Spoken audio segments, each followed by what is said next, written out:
Hello, you Kickstarter ghouls and fiends, you backing addicts, you Mad Max aficionados. Welcome to the 5 Reasons You Shouldn't Back Thunder Road Vendetta, Carnival of Chaos, or just Thunder Road Vendetta. We're going to talk about it all. It's raised over $1 million US, certainly over $1 million Canadian, and it still has 2 weeks to go when I'm putting this out. Raised over $1 million in 3 days, and I hear you. I hear the calls.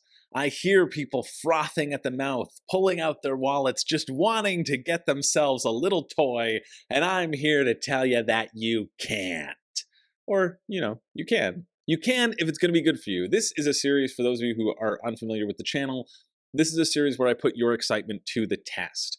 I want to make sure that what happened to me doesn't happen to you, that you back things that you're fully informed about, that you know the experience that you will get, and that you are as excited to receive when it arrives at your door as you are right now, as you are succumbing to the FOMO and the marketing. That's the goal. The goal isn't to tear down any board game campaigns. I'm super thrilled for Restoration Games that this smash hit has really come out of nowhere, at least for me. I knew that this campaign was going to launch, and I thought, well, I won't have to worry about that. I had some other videos planned, but this one really came out of nowhere, and I'm happy for them. But I also know that there are some of you out there who have heard the buzz, who have heard the hype, and so as your resident neighborhood wet blanket, it's time for me to slop myself all over you and calm you down. So lay down completely flat and imagine my moist body just rolling on top of you anytime that you want to purchase Thunder Road Vendetta.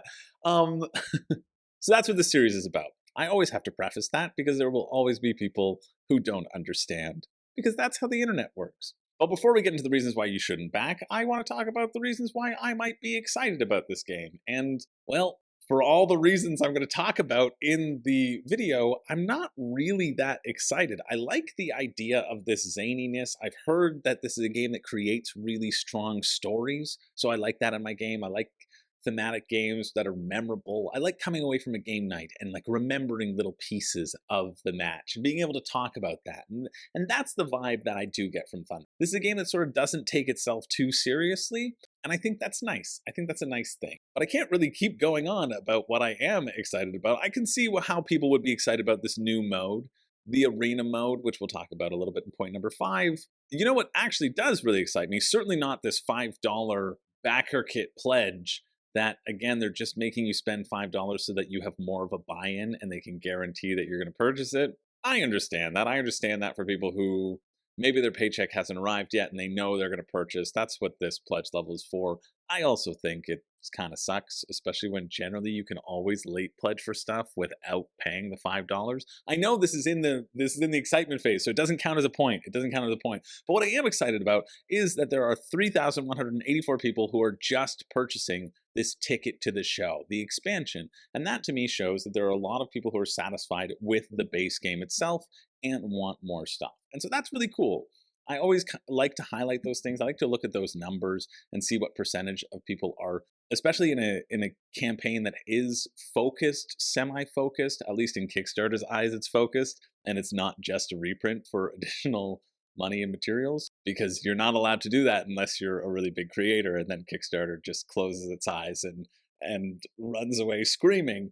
But I do like seeing that 37.5% of backers approximately, right, 3,000, a little bit more, probably 38, are coming back for more, right, or have the base game and want more. I think that's pretty neat. But this isn't about your excitement. You have that, and I want it desperately. It's something I hope to feel once in my cold existence. However, it's time for me to drag you down to my level. We're going to talk about the 5 reasons you shouldn't back this game, starting with number 5. This is my personal number 1, I think, but I'm putting it as number 5 because I realize that it doesn't apply to everybody, and it probably won't apply to people who are watching this video, but I'm going to talk about it anyway. Number 5 is that it's a racing game. I just don't like racing games, right? And I think that's important for me to preface with, especially when I'm talking about my lack of excitement in that opening phase. There hasn't really been a racing game that turns my crank. I've played Heat, and I think Heat is okay. Heat is sort of the style of racing game that I could grow to enjoy. Now, there are people who say that this isn't a racing game. This is a big beat 'em up game with cars. This is sort of emblemizing that Mad Max road rage that only my former friend and now nemesis Josh is capable of. Seriously, you don't want to get in a car with that guy. And that you're constantly going to be smashing into each other. And the arena mode that is added into this expansion kind of emphasizes that. I think they've recognized with the expansion, they're like, okay, we understand how people want to play our game. It's not as a racing game, it's like a just smash cars into each other game. So we're going to give you the ability to do that. But there's generally a huge disconnect for the theme with me, and I think a lot of that comes around with that racing games feel like rolling and moving. And I haven't rolled and moved since Monopoly, and I'm not going to go back to it now. You know what I mean? There is that sense of a lack of agency that a lot of rolling and moving games give you, because you're essentially bound to the numbers on the dice. Now, this game mitigates it because you have 3 different cars, and therefore 3 different opportunities at how to approach things and what to move and shift around, and the chaos kind of plays into that. But there's an element to rolling and moving and that feeling sort of being behind a lot of racing games that I'm just not a huge fan of. That's kind of why I like Heat a lot more than other racing games, because it has a deck management element to it. It's got a bit of a push your luck element to it as well, and has a little bit more going on behind the surface. This one is primarily focused around that dice rolling element in terms of defining your movement as we go through the different expansions that are included in the Chrome box, the big Chrome box, and has a focus on that slamming and shooting element. But it still comes down to, either being the last person standing or crossing the finish line first. You still have to get out ahead. And so because of that, I'm really not brought in by it. And maybe talking about that mechanic and that feeling of that mechanic might be helpful as to explaining why. But we'll get beyond my own personal preferences here in number 4, which is if you don't like games where people mess with your stuff. If you don't like people messing with your stuff, well, you really should not be looking at this game whatsoever. Like I said, with the expansion being that arena mode, that is what happens in this game. People mess with your stuff all the time. You have a plan? No, they're going to slam their car into you.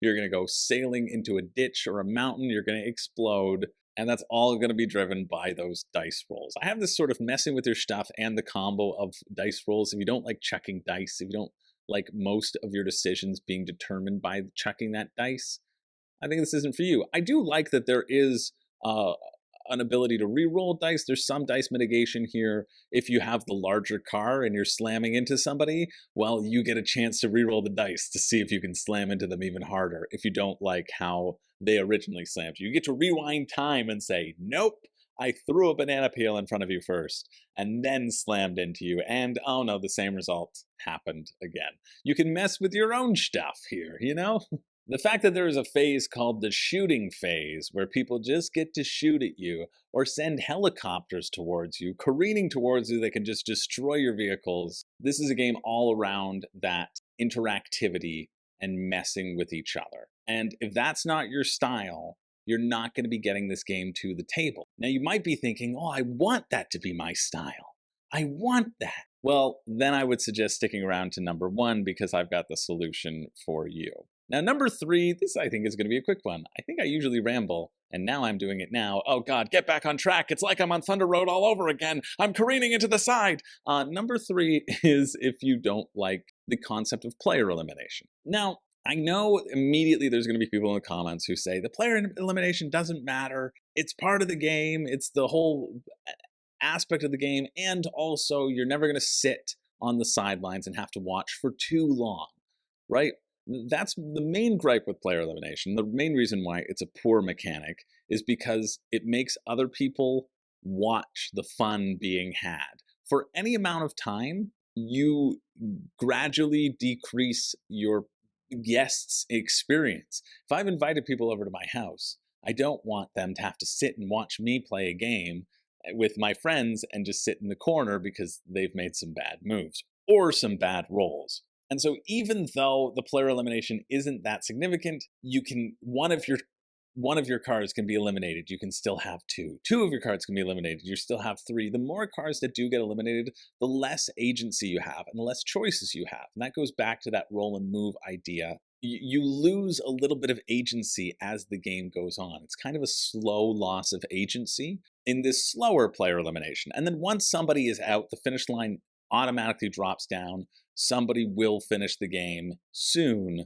You still have somebody who's sitting around and just watching people have fun. And so I find like zany games like this are often billed as really great ways to get people into the hobby with the theme and with that feeling. But I do have some skepticism that any game with player elimination is going to serve that purpose really well. It might, because again, you have that awesome story that's taking place. You have that idea, you have those ideas happen. You have a way to get back into the game. You can heal yourself as well, but you then have to pass a turn, right? Again, leading into that time of not getting to do something fun instead of getting to do something. And I do think it is minimal, but I also think it's not a bad point to consider, especially if you are extremely adverse to those sorts of things. How it's laid out right now, I don't think I would mind it that much, but I think these sorts of games that have people smashing into each other and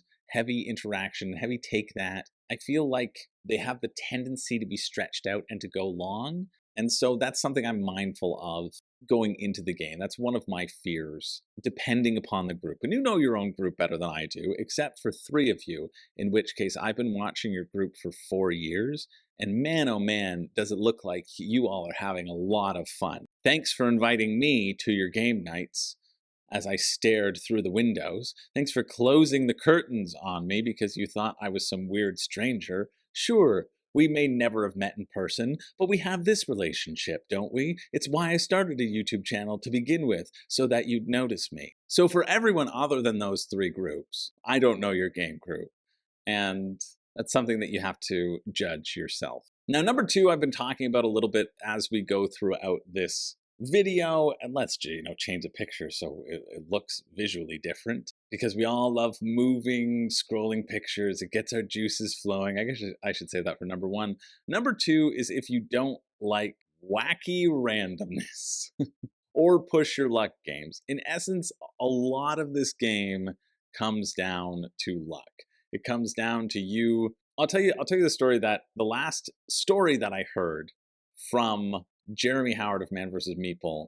At Level Up, he was playing a big game of Thunder Road Vendetta, and he let out a huge like, oh yeah, because something miraculous happened to him. We were sharing a room, and I asked him later, I said, oh, you seem to be having fun with Thunder Road, hey? And he said, oh yeah, I got slammed into the side, and so I took a ramp to try to get back on, or I slammed into this one thing, and there was like a 1 in 5 chance it might have been a ramp, and then it turned into a ramp, and I soared over it, and I land on this one thing, which was like an oil slip, and I slipped past and into the finish line, and blew up the other player's car in the process. It was glorious. It was the most wonderful thing to see.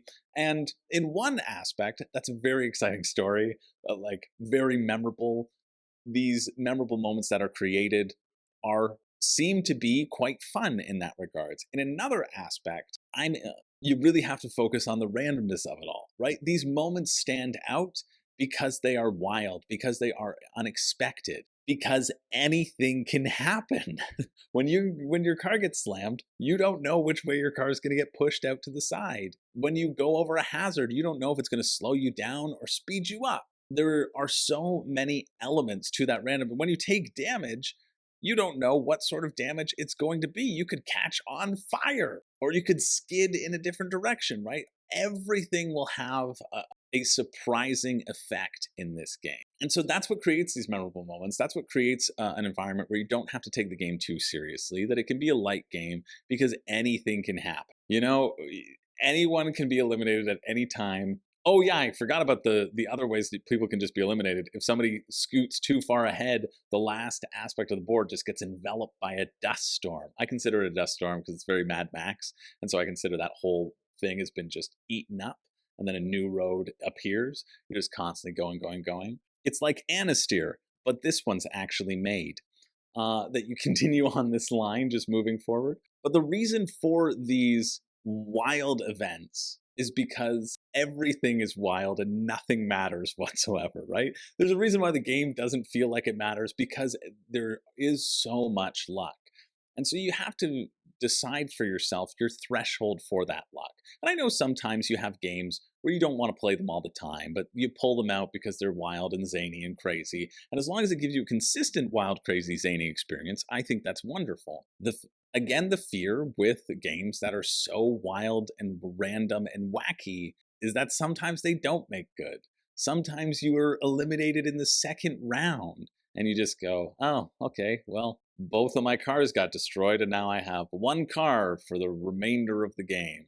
Right? These are things that can happen. And so the zaniness is a big draw, but it also is one of the largest factors to consider as to how much you will enjoy this game. I also find with like zany games, they feel a bit gimmicky to me, right? They feel not as replayable. They feel like experiences. And you go through that experience once and you feel good about it, maybe you do it again. But it's not something that I will like consistently return to. I think people reference these games as games that you'll occasionally play when you're in the mood for. And so that brings me to reason number one, and this isn't for the Ticket to the Show backers. And when I looked ahead, I thought, okay, wow, there's a lot of people just returning.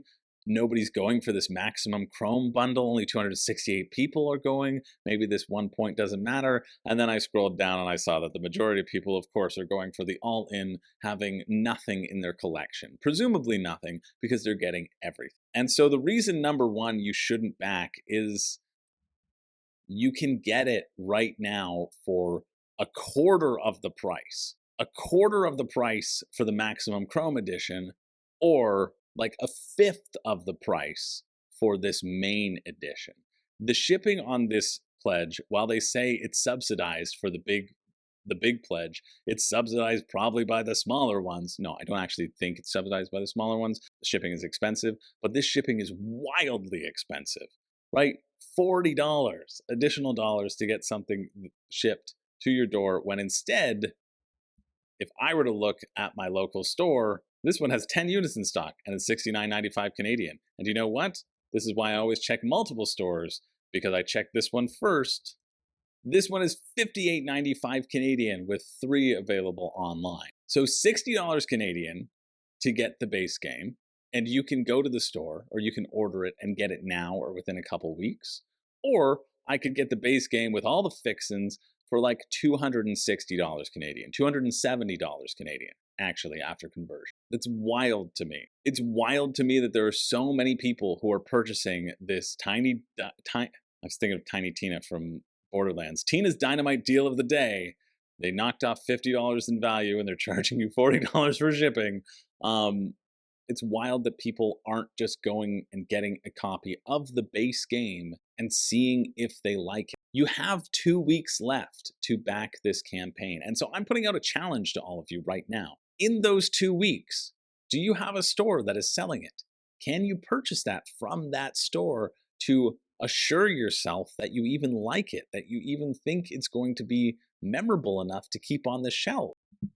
There is such a disparate decision between getting it at retail and paying this astronomical shipping price that I don't quite know what you're doing. Even the people who are getting the expansion, I actually understand. There are a couple companies, like the company that produced Unfair, for example. I legitimately could have gotten Unfair for like $10 to $15 cheaper. I bought the new expansion. I'm getting every expansion when it comes out because I love that game. It's my top 10 games. But I purchased it on Kickstarter specifically because I like supporting the company. I want to make sure that they continue to produce product. I want to give them more of my money because they're the ones producing this thing. I think by purchasing on Kickstarter or GameFound or any crowdfunding, you get to give the creators more of your money. I think that's a great thing if you want to support the company. But I also think the economy's tough, and your local store will probably be getting in copies of the expansion. And then you won't have to pay the additional $30 in shipping surcharge. Who are you really supporting here? Restoration Games or the US Postal Service? Right? That's kind of how I frame things and how I think of it, especially when it is so readily available for such a cheap price. That's Canadian. You can get things on sale. You can get things that aren't MSRP. I know that might be a wild, mind-blowing idea for a lot of you, but it's the truth. And so spending this astronomical amount, really an enormous amount, for a game that could be potentially inconsistent, that might eliminate you in the second round, that might just have people determine your fate the entire time, and is a racing game, when you could spend the money, see if you like the thing before going all in, and then sell that and upgrade when you're sure you somehow need everything, when you're sure you need to add on $200 excess worth of content because the base game is so fulfilling to you and you can only imagine what the expansions are, and you just decide to imagine instead of actually looking into what the expansions give you. If you're paying the additional shipping cost in the EU, $65 or $40 for a ticket to the show, when the stretch goals are middling at best, you get some sleeves. Who cares? I know you got a million sleeves in your desk drawer right now. I know. I can see you. Yeah. And if you do, then you know you're one of the 3 game groups I was talking about. Right? But that's a way of kind of phrasing and looking at it. And this is just your check to make sure that you even want it in the first place. I've been really pushing this idea of, if it's in a store right now, would you go and buy it? And there's a weird shift that for a lot of people, the answer is no. And so evaluate why the answer is no. You have 2 weeks. If it is so good that you want to go all in, having never played it, why are you not purchasing it, trying it out, playing it? Do you think you won't be able to get the people together? Then the main edition is likely to sit on your shelf, right? These ideas, that's how I want to finish off reason number 1. So those are the reasons. Those are the 5 reasons you shouldn't back Thunder Road Vendetta, the Carnival of Chaos. Sound off in the comments below if you are backing or if you're not, and your reasons as well. Because if you're backing, you know more than me. You're smarter than me, and the people need to know. Okay, so give yourselves a thumbs up while you're typing the comment, and let the world know why I'm an idiot. I think I've made it very clear in most other videos, but I guess we'll find out together this time why I am. Thank you everybody for watching, or put your reasons why you're not backing as well. Did Formula D scar you as much as it did me? More like Formula PTSD, because that's what I have whenever I look at a racing game. Thanks everybody, my name's Chris George. I don't have a catchphrase, but I do have a vendetta against every company, so bring on the next one.